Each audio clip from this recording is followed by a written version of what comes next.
Hey guys, it's Kim here. Welcome back into the kitchen. Today I am making Italian sun-dried tomatoes.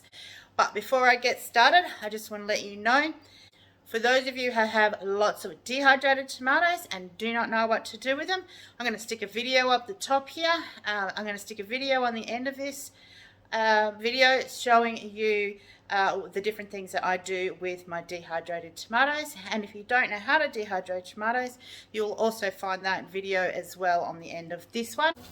So in my pot of boiling water here, this is about 2 litres of water, and I have 1 cup of just a plain white vinegar. So in this basket of the dehydrated tomatoes, I am hoping for 5 jars. I'm not sure how many I'm going to get, but I'm just going to put that straight into the boiling pot here, and just going to make sure that they all end up under the water.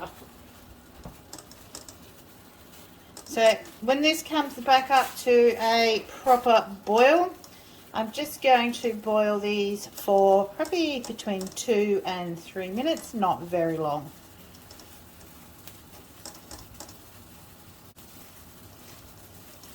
So this process is just to rehydrate and plump the tomatoes up.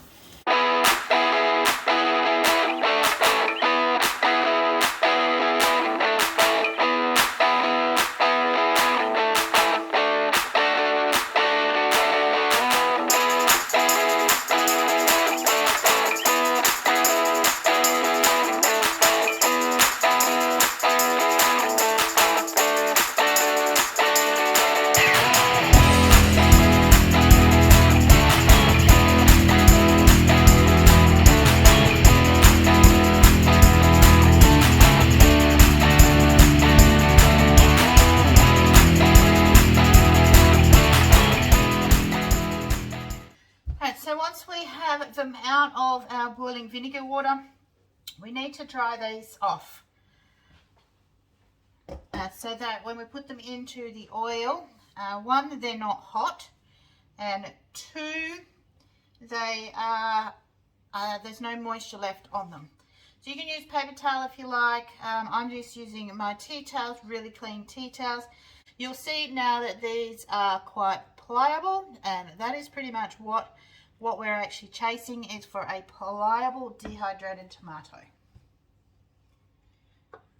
Some of them won't be quite as pliable, but that is perfectly fine for them to be that way.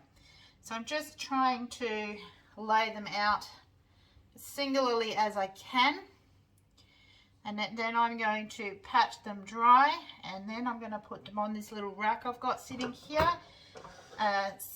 until they've cooled down and they look like that they have no more moisture on them.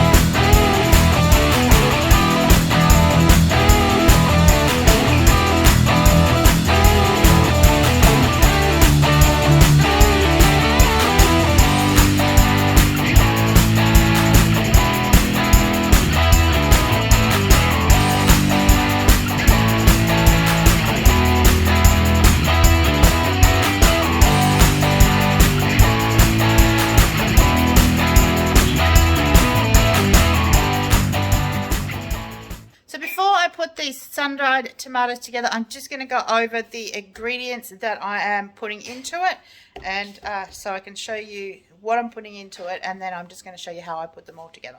So I'm going to make some with mixed herbs. I'm going to use mixed herbs in one of them as my flavouring. So I'm just going to use the Italian herb blend mix. And what I'm going to do to one batch, I'm not sure whether I'm going to make it the mixed herbs or some Italian herbs in there, but I'm going to add some chili flakes just as a different flavour and see how that taste of the chilies come through on it. So the other ingredient that I'm going to be putting in to these is just some fresh garlic. Now you don't have to slice these up, but I've sliced them up because they were quite big pieces so that they will kind of just slot into all the little gaps. So the ingredients are very simple. Use whatever herbs you want. It's better to use dehydrated herbs than it is fresh herbs because they are full of moisture, which can cause things to ferment rather than just get absorb the flavor of them. Now when it comes to oils, it is important to make sure that you are using the best quality oil that you can possibly afford. Now this is a bottle of extra virgin olive oil. It's quite a strong flavor oil, probably better with a light flavored oil, but this is the one that I have. I get these from Aldi's. They're about $20 for this 3.7 litre bottle, and I don't go through these overly quickly, but they are definitely worth what I'm paying for it. So olive oil is probably one of the best oils to use, just for the fact that it is not got blended in with any other types of oils that might cause your ingredients and so forth to have a reaction to the oils itself. So as soon as my jars and my tomatoes are ready to be jarred up, I will show you how to do it.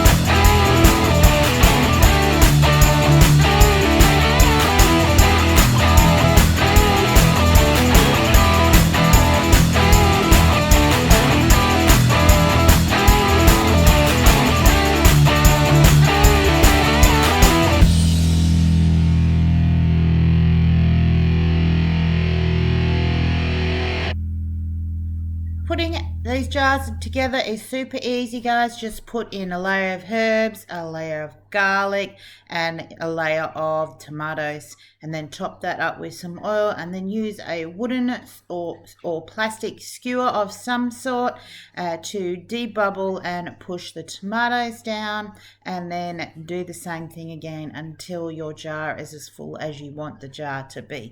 Just remember to keep checking it as you go and pushing everything down and making sure that there's no air bubbles in there.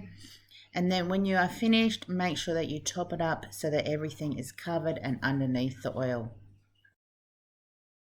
So guys, these are my jars. It's been probably a day and a half since I've checked on them.